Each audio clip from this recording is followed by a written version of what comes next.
우리 빌립보서 1장 1절부터 11절까지의 말씀 한 절씩 교독하시도록 하겠습니다. 제가 먼저 읽겠습니다. 그리스도 예수의 종 바울과 디모데는 그리스도 예수 안에서 빌립보에 사는 모든 성도와 또한 감독들과 집사들에게 편지하노니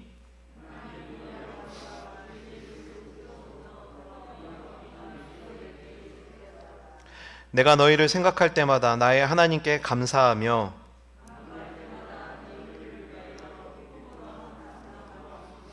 너희가 첫날부터 이제까지 복음을 위한 일에 참여하고 있기 때문이라.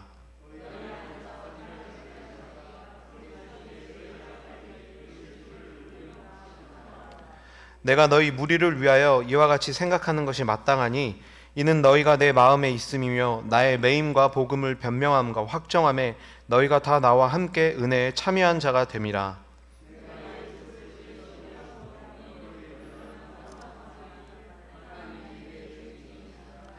내가 기도하노라 너희 사랑을 지식과 모든 총명으로 점점 더 풍성하게 하사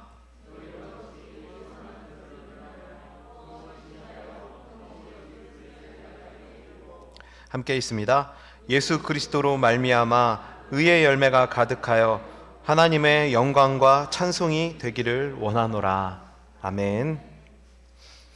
네, 오늘 이 시간부터는 함께 빌립보서 말씀을 나눠보고자 하는데요. 오늘 그 첫 시간으로 빌립보서 1장 1절부터 11절까지의 말씀을 가지고 아름다운 동행이라는 제목으로 함께 하나님의 말씀을 나누도록 하겠습니다.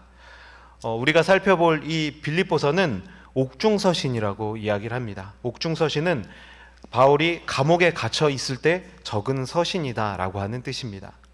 그런데 이 서신에 대한 이야기를 시작하면서 먼저 감옥에 갇힌 이 바울을 생각할 때 가지는 오해에 대해서 한 가지를 바로잡고 시작하려고 합니다. 그것은 바울이 지금 감옥에 갇혀 있다라고 해서 우리가 일반적으로 생각하는 쇠창살로 둘러진 지하에 어둡고 컴컴한 그런 감옥에 갇혀 있을 것이다 라는 생각입니다. 물론 바울이 사역하던 중에 이런 감옥에 갇힌 적이 많이 있었습니다. 그러나 현재 바울은 로마에서 1차 투옥 중에 있었습니다.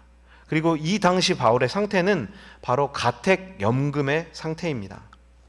이 빌립보서를 기록할 당시 모든 시간 속에서 바울이 계속 가택연금을 당하고 있었는지 아니면은 시간이 좀 지나면서 정말 우리가 상상하는 그런 감옥으로 옮겨져서 갇히게 되었는지 그것에 대해서는 정확하게 알 수 없지만 현재 그는 가택연금이라는 이 상태에 머물고 있었다라고 하는 것입니다.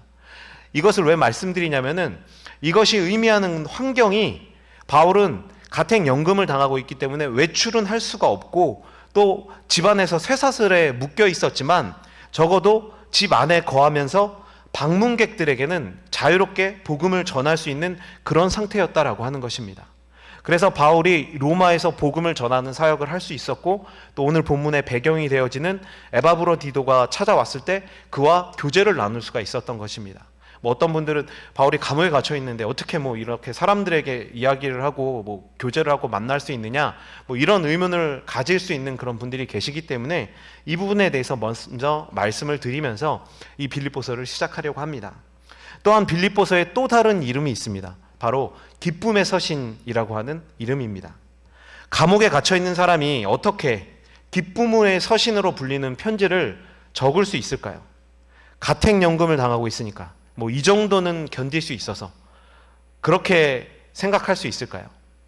이것은 굉장히 단순한 생각입니다. 집에 구금되어 있지만 쇠사슬에 역시 묶여 있었고 감시병까지 그 집안에 계속 상주하고 있었기 때문에 결코 편하다라는 것은 있을 수가 없는 것입니다. 이것은 상식적으로 생각해 보면 말이 안 되는 이야기인 것입니다. 그러나 이 장소가 가지는 편견을 버리고 내면적인 기준으로 바라보면 기쁨의 서신을 쓴다라고 하는 이것이 가능한 이야기가 되는 것입니다. 우리도 비슷한 상황들을 참 많이 겪으면서 그렇게 살아갑니다. 몸이 아무리 편해도 마음이 너무 고통스러우면 육체의 편함이 아무런 의미가 없기도 하죠. 또 반대로 육체가 너무 고통스럽고 힘들더라도 마음의 평안이 있으면 내가 지금 행복하다라고 말하게 되는 경우도 볼 수 있는 것입니다. 그렇기 때문에 저는 이 빌립보서를 함께 살펴보면서 육체적 고난이나 고통과 상관없이 이 바울이 지녔던 기쁨, 그리고 빌립보 교회에 전하기를 원했었던 그 기쁨, 그것이 어떠한 것인지를 함께 살펴보고자 합니다.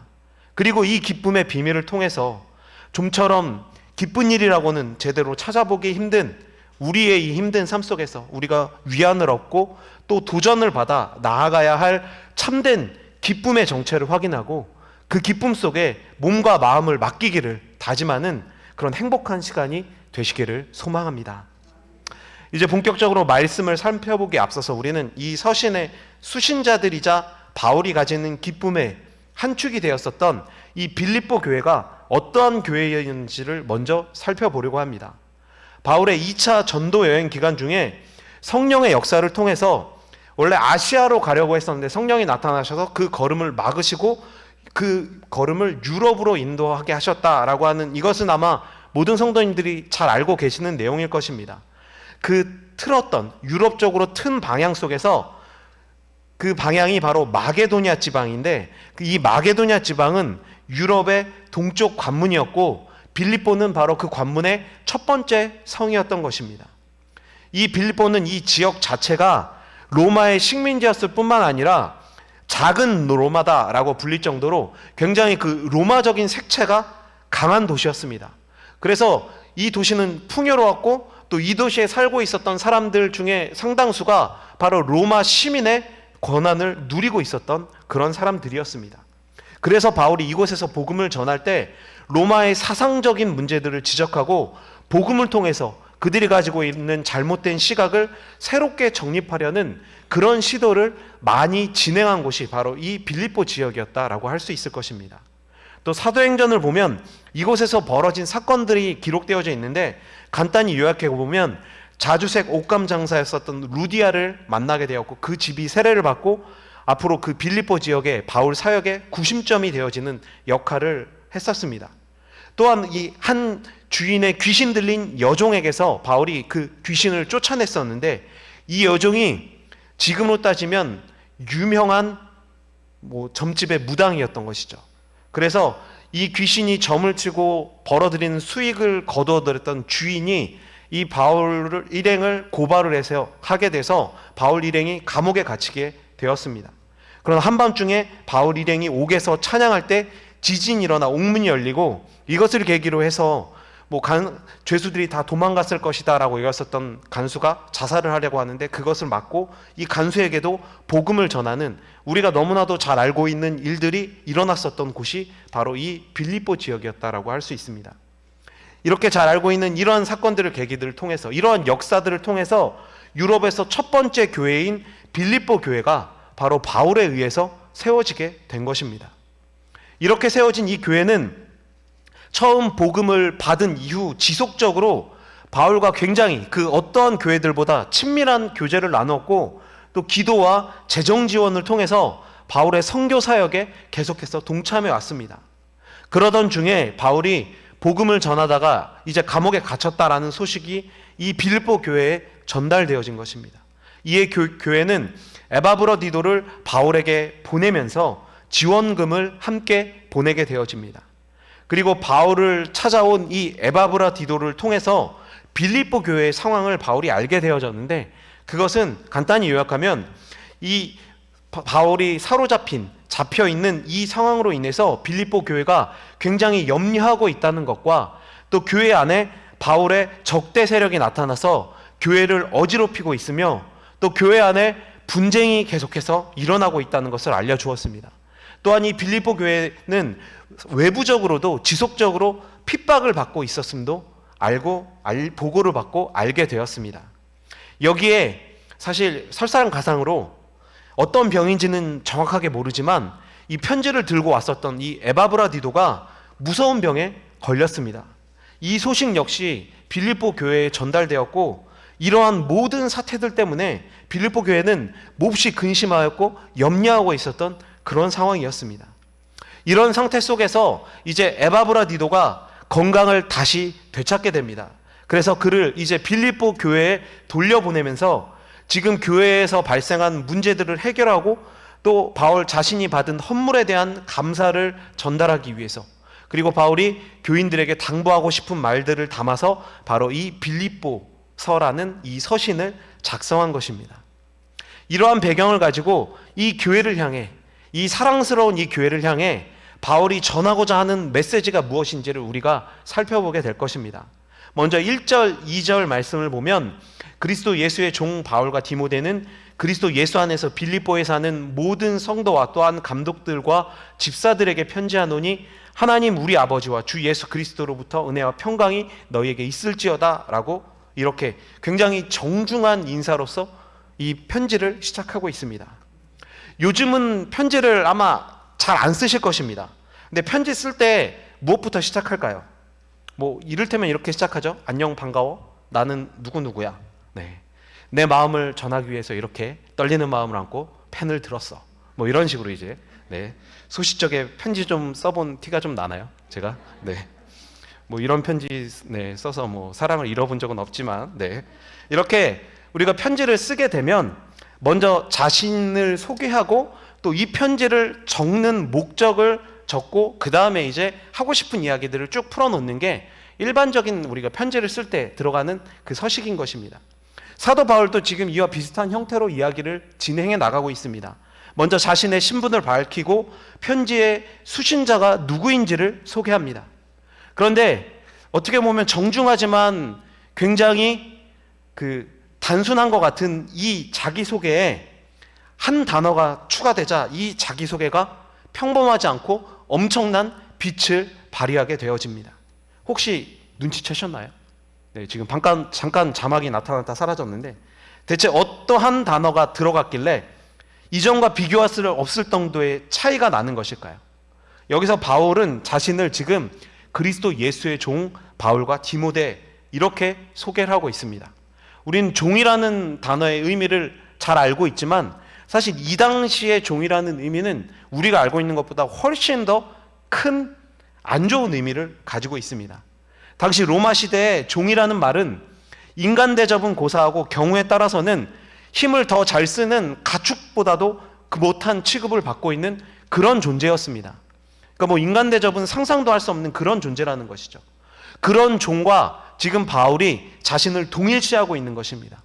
그러나 굉장히 안 좋고 이 비극적인 존재인 종이라는 단어가 예수 뒤에 들어가니 정말 이보다 더 은혜가 넘칠 수 없는 그런 단어가 되어진 것입니다. 이것을 신학적인 용어로 사도 바울의 자기인식이라고 합니다. 여러분들은 지금 종으로 살아가고 있으십니까? 아니면 자유인으로 살아가고 있으십니까? 종이라면 또 누구의 종으로 살아가고 계십니까?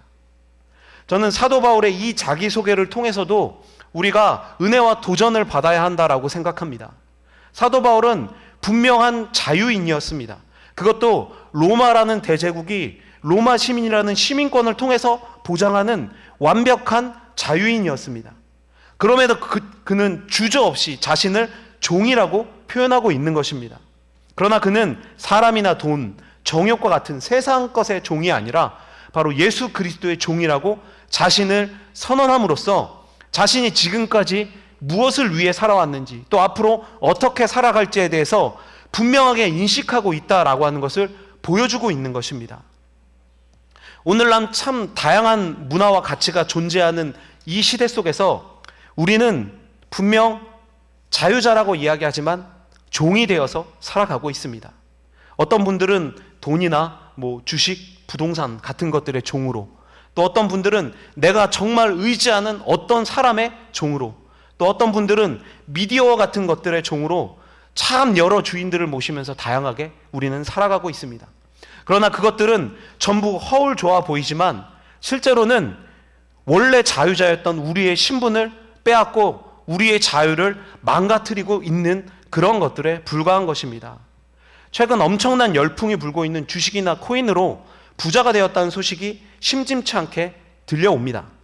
그러나 사실 대부분은 돈을 잃은 사람들일 뿐만 아니라 그 중에 극히 일부 많은 돈을 번 사람도 여러 가지 문제를 겪고 있다고 합니다. 뉴스에 보면 이후에 자기가 이제 어떻게 살아야 할지를 몰라서 그렇게 방황한다라고 합니다. 한 번에 1년, 때로는 10년 동안 직장 생활하면서 벌게 될 돈을 한 번에 벌게 되니까 이제 더 이상 힘들게 내가 일을 해야 할 이유와 목적을 상실해 버린다는 것입니다.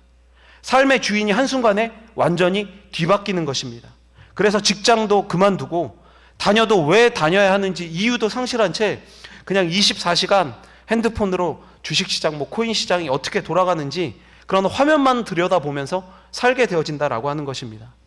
분명 돈을 많이 벌면 젊을 때 정말 한 30대, 40대에 화려하게 은퇴해서 세계 여행 다니면서 요트 타고 막 그렇게 남들 다 부러워하는 그러한 삶을 살아갈 것이다 라고 그렇게 여기지만 오히려 그런 것들에 조정당해서 정말 이전에 누리고 있었던 소소한 자유나 즐거움조차 다 빼앗긴 채 아주 그런 것들에 그냥 매몰당해서 조종당하면서 살고 있다는 것입니다.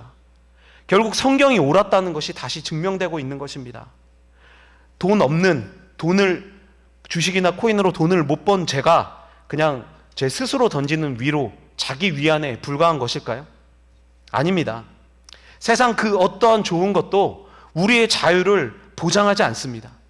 우리의 진정한 자유를 보장하는 자리는 바로 바울이 이야기했었던 예수 그리스도의 종된 자리밖에 없는 것입니다.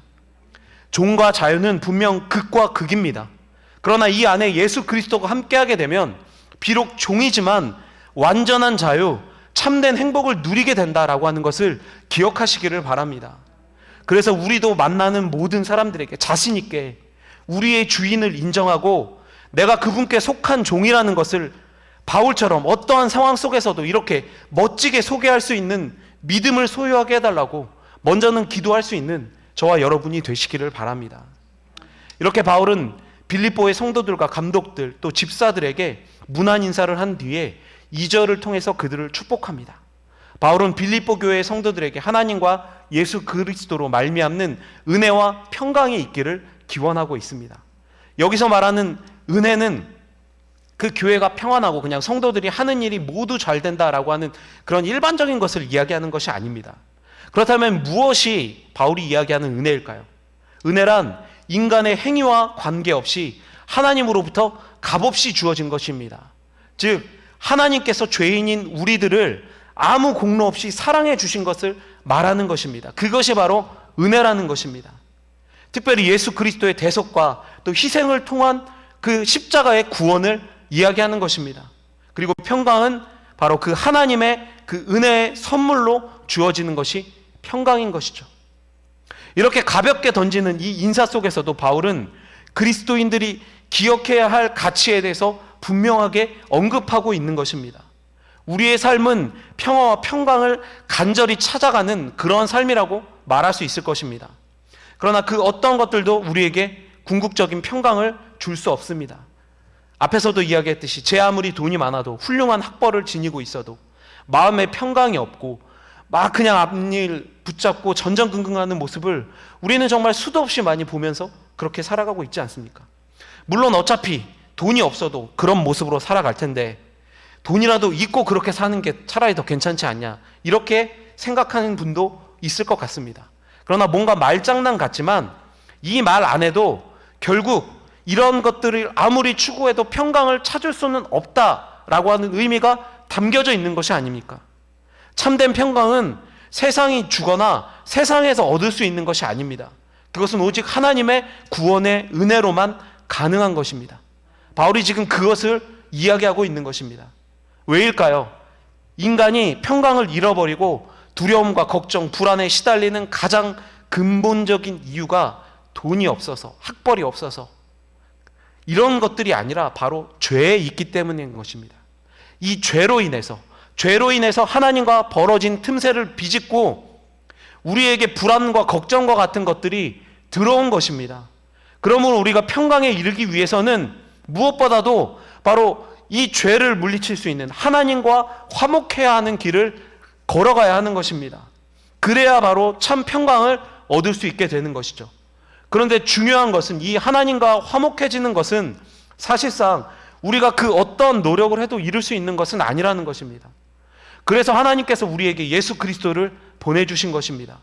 그분을 대속제물로 우리 죄인들을 대신해 십자가에 못 박혀 죽게 하셨고 그 결과로 그를 믿는 자마다 당신과 화목하게 하셨다는 것입니다.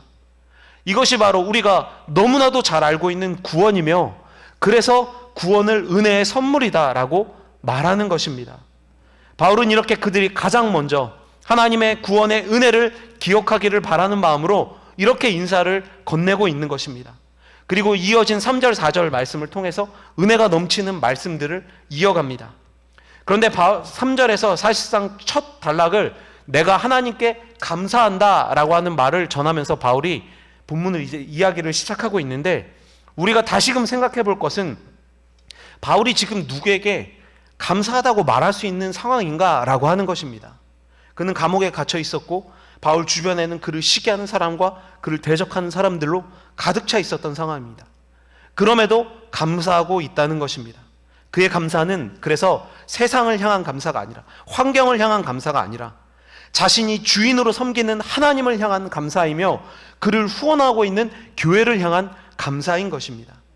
우리는 일반적으로 감사를 한다라고 한다면 뭔가 감사의 거리들을 찾게 마련입니다.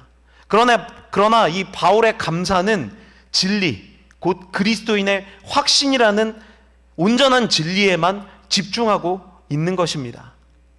3절에서 7절까지의 이 본문 말씀은 바울이 빌립보인들을 떠올리면서 하나님께 감사하고 그들을 위해 기쁨으로 간구하는 내용입니다. 특별히 감사할 일은 5절에서 나타나는 것처럼 그들이 복음을 진전시키는 일에 협력하고 있다는 것입니다. 그러나 이 모든 감사를 전할 때마다, 또 간구에 대해 말을 할 때마다 한 가지 변치 않는 확신, 그것이 바울에게 있다는 것이 나타나고 있습니다. 6절 말씀입니다. 너희 안에서 착한 일을 시작하신 이가 그리스도 예수의 날까지 이루실 줄을 우리는 확신하노라. 여기서 바울이 말하는 착한 일이 무엇일까요? 그것은 구제나 선행이 아닙니다. 바로 성도들의 구원을 말하는 것입니다. 그렇다면 이 6절이 지닌 의미는 빌립보 성도들의 구원을 이루기 시작하신 하나님께서 마침내 그리스도인의 그 날에 그 모든 일을 완성하실 것이다 라고 하는 말씀이 되는 것입니다. 좀 더 쉽게 말하자면 하나님이 절대 그들을 놓지 않으실 것이며 그들을 온전케 하시리라 라고 하는 것입니다. 하나님의 구원에 대한 이 확신은 이미 우리에게도 주어진 것입니다.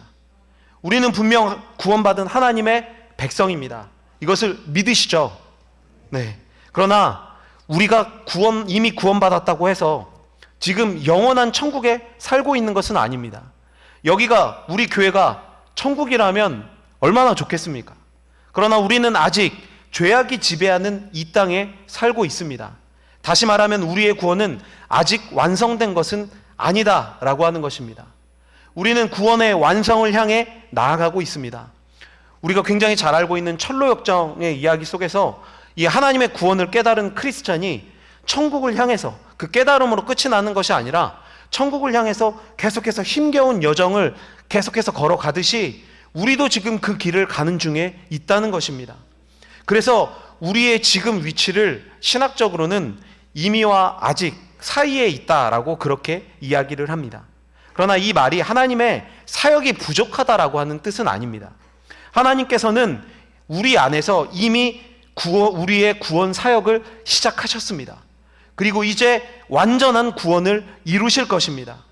바울이 말하고자 하는 것, 감옥과 그 어떠한 환경 속에서도 내가 감사하다라고 그렇게 말할 수 있는 이유가 바로 이 구원 때문인 것입니다. 그런데 여러분, 우리 한번 생각해 보죠. 우리가 정말 구원받은 사람처럼 살아가고 있습니까? 이 말을 하면 우리의 많은 죄악들이 생각나 참 부끄러워질 수밖에 없습니다. 그래서 아직 하나님의 사랑과 또 기독교 교리를 모르는 분들은 구원의 확신에 대해서 이야기할 때 주저주저 하면서 말하기를 힘들어하는 것입니다. 우리 삶을 들여다보면 감히 그 말을 내가 꺼내는 것이 뭔가 불경하고 경솔하다라고 그렇게 여겨지기 때문인 것이죠. 그러나 바울이 또 우리가 구원의 완성을 확신하게 된 근거가 무엇일까요? 바울처럼 하나님을 위해 모든 것을 다 포기하고 정말 죽을 고생하는 바울 정도, 그 정도 고생해야 그것을 확신할 수 있는 것일까요? 아닙니다. 우리의 확신은 인간의 그 어떠한 행실 때문이 아닙니다. 확신의 근거는 바로 우리 하나님의 신실하심 때문인 것입니다. 그분은 한 번 시작하신 일은 중도에 멈추는 법이 없으십니다. 포기하는 법이 없으십니다. 실수하지도 않으십니다. 창세 전부터 계획되어지고 예수 그리스도를 통해 이루어진 구원을 통해 우리는 그 모든 것을 확인할 수 있는 것입니다.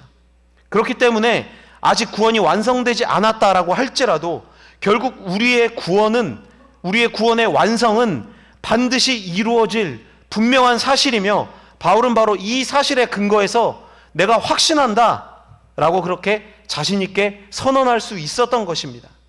저는 이 구원의 확신이 그 어느 때보다 지금 시대를 살고 있는 우리에게 필요하다라고 여겨집니다.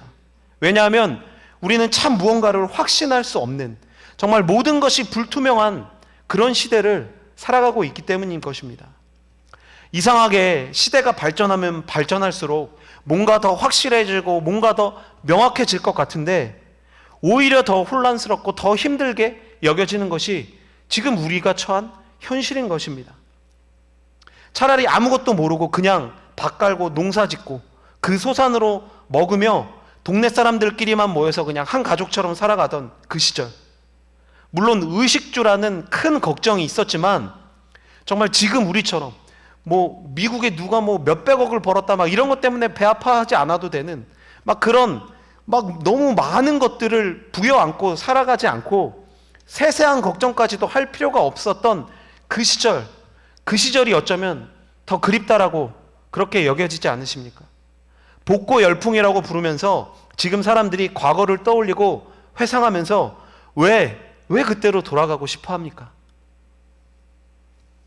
지금보다 먹을 것도 없었고 정말 찢어지게 가난했었던 그 시절, 젊은 제가 드릴 말씀은 아니지만 우리 어르신들은 더 많은 일화들을 많이 가지고 계실 것 같습니다. 그런데 그 시절, 왜 그 시절이 그립다라고 이야기를 하는 것입니까? 30살, 40살 정도 된 이 젊은 사람들조차도 오히려 10대에 그 어리고 그 힘이 없고 아무것도 없었던 그 시절이 그립다라고 그렇게 줄기차게 이야기를 합니다. 왜냐하면 그 시절에 정이 그립기 때문인 것이죠. 제가 초코파이 장사를 하려는 것이 아니라 그때는 이 정이라는 것이 사람들 사이에 살아가는 가치였기 때문에 그러한 것입니다. 또 뭔가 크게 변화하려는 것이 없으니 걱정거리도 크게 달라지지 않았습니다. 지금 우리가 소위 후진국이라고 부르는 나라들이 오히려 행복지수가 훨씬 더 높은 것이 바로 이러한 이유 때문인 것입니다. 우리는 그들에 비하면 참 많은 지식을 가지고 정말 엄청난 것들을 소유했지만 그 어떠한 것도 우리에게 지금 기쁨과 만족을 주고 있습니까? 아무것도 우리에게 만족을 주지 못하고 더 이것만을 외치면서 그렇게 살아가고 있는 것이 우리의 삶인 것이 아닙니까? 매일 무언가에 쫓기는 것과 같은 그런 삶을 우리는 계속해서 살아가고 있다는 것입니다. 이 삶 속에서 오늘 6절 말씀을 통해서 내가 진짜 소유한 확신이 무엇인지를 깨닫고 우리 몸에 좀 잔뜩 들어있는 내가 뭔가 해야 한다, 할 수 있다라고 하는 그런 힘을 좀 뺄 수 있어도 좋을 것 같습니다. 이 말은 인생을 포기하라는 의미가 아닙니다. 아무것도 하지 말라는 의미는 더더욱 아닙니다. 다만 이 변화무쌍한 이 삶 속에서 한 가지 변하지 않는 분명한 확신이 있고, 그것이 바로 우리의 구원이라는 사실에 위로와 힘을 얻고, 뭔가 변화하는 세상 속에서 무언가 가치를 찾으려고, 무언가 나를 찾으려고 그렇게 애쓰지 않을 수 있는, 하나님으로 만족하고 그 구원으로 조금 더 본연의 그 십자가의 복음 앞에 좀 더 기뻐하고 그 복음 앞으로 나아갈 수 있는 그런 여러분들이 되실 수 있으면 참 좋을 것 같습니다. 바울은 이어진 이 7절에서 8절에서 자신의 확신이 분명한 기초를 가지고 있다고 밝히고 있습니다. 바울은 빌립보 교인들에게 너희가 내 마음에 있음이며 라고 말하고 있고, 8절에서 내가 예수 그리스도의 심장으로 너희 무리를 얼마나 사모하는지 하나님이 내 증인이시라 라고 밝히고 있습니다.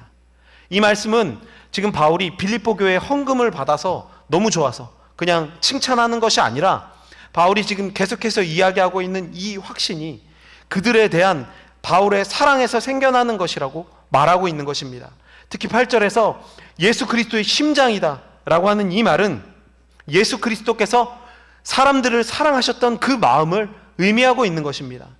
바울이 이처럼 그리스도의 마음으로 빌립보 교회의 교인들을 사랑할 수 있었던 것, 사모할 수 있었던 것은 바로 그 안에 바울이라는 위대한 인간이 있는 것이 아니라 바로 예수 그리스도께서 살고 계시기 때문인 것입니다.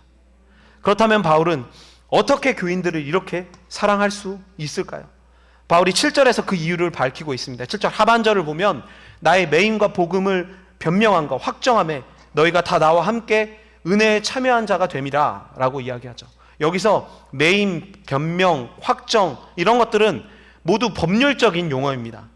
바울은 복음 전파의 일로 투옥되었으며 법정에서 모든 사람들에게 복음의 진리를 변증, 즉 변명하고 확정하는 그러한 역할을 했습니다. 그런데 여러분 한번 생각해 보십시오. 바울의 이 싸움이 쉬울까요? 절대 그렇지 않습니다. 우리 불신자 한 명하고 이야기하는 것도 사실 너무 힘들잖아요. 그런데 수많은 불신자들과 또 그것을 앞장서서 반대하는 사람들 사이에서 복음을 전한다라고 하는 것은 정말 죽을 힘을 다해서 해야 하는 일이지, 마치 지금 어디 우리가 초청받아서 가서 편안하게 강연하는 것처럼 그럼 쉬운 일이 아니라는 것입니다. 더군다나 당시 바울에게는 위로는 고사하고 가장 기본적인 의식주조차도 제대로 해결하지 못하는 그런 상황이었던 것입니다. 그런데 뜻하지 않게 빌립보 교회에 도움이 전달된 것입니다. 이 빌립보 교회 교인들이 제가 계속 얘기하듯이 충성된 사람들이었지만 사실 알 수 없는 이유로 한동안 바울과의 관계가 끊어지고 지원이 중단되어졌었던 상태였습니다. 그런데 이렇게 바울이 가장 힘들고 어려울 이때에 정말 뜻하지 않게 그들에게 다시 도움을 받게 되니까 바울이 정말 한없이 감사할 수 있었던 것이고 힘을 얻어서 담대하게 복음을 계속해서 전파할 수 있었던 것입니다. 선포할 수 있었다는 것입니다. 바울은 엄청난 사람이고 사도이며 복음 전파에 있어서 사실 그 어떠한 인간보다도 공이 많은 최고의 사람이었습니다. 그러나 오늘 말씀을 통해서도 나타나듯이 바울이 모든 것을 다 혼자서 감당할 수는 없었습니다. 우리가 영화에서 보는 것처럼 일당백의 그런 영웅이 아니라는 것입니다. 그도 인간이었고 연약하였고 낙심할 줄도 아는 그런 사람이었습니다. 그런 그가 어떻게 이렇게 굉장한 복음 사역을 계속해서 감당할 수 있었을까요? 그것은 바로 함께하는 동역자들과 또 물질과 기도 같은 여러 가지로 동역하는 교회들이 함께 있어서였기 때문인 것입니다. 때로는 그들이 바울에게 힘이 되어주고 중보자가 되어주어서 서로 협력하여 이 모든 일을 감당할 수 있게 조력했다는 것입니다. 저는 이 아름다운 동행이 우리 교회 가운데서도 나타날 수 있기를 바랍니다. 서로 견제하고 비난하고 어떻게든 다퉈서 저 사람을 끌어내리려고 하는 것이 아니라 주님의 나라를 향해 함께 달려나가는 그런 동역자라는 것을 기억하여서 정말 어르신들로부터 아이들에 이르기까지 모두가 다 서로 사랑하고 협력하고 중보할 수 있는 모습이 있어야 할 것입니다. 교회는 주님의 몸입니다. 결코 주님과 떨어질래야 떨어질 수 없는 것입니다. 그런데 몸된 우리가 서로 협력하지 못하고 사랑하지 못하면 아무리 대외적으로 선교나 구제, 전도를 많이 한다 하더라도 그것은 의미 없는 것이 될 것이며 온전한 의의 열매를 거둘 수 없는 것입니다. 이 사실을 기억하셔서 사도 바울의 사역에 기꺼이 참여함으로 온전히 기쁨을 누린 빌립보 교회처럼 우리도 그러한 모습으로, 그러한 사역에 동참함으로 이 기쁨을 소유할 수 있기를 소망하시는 저와 여러분이 되시기를 바랍니다. 이제 말씀을 정리하겠습니다. 오늘 본문 마지막에서 바울은 사랑의 중보 기도를 통해서 자신을 위해 기꺼이 협력한 이 빌립보 교회를 축복하고 있습니다.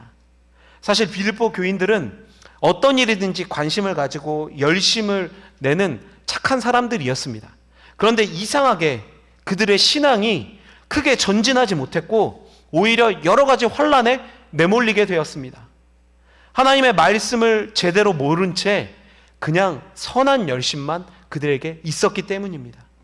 그것이 바울이 빌립보 교회에 서신을 보내는 한 목적이기도 했습니다.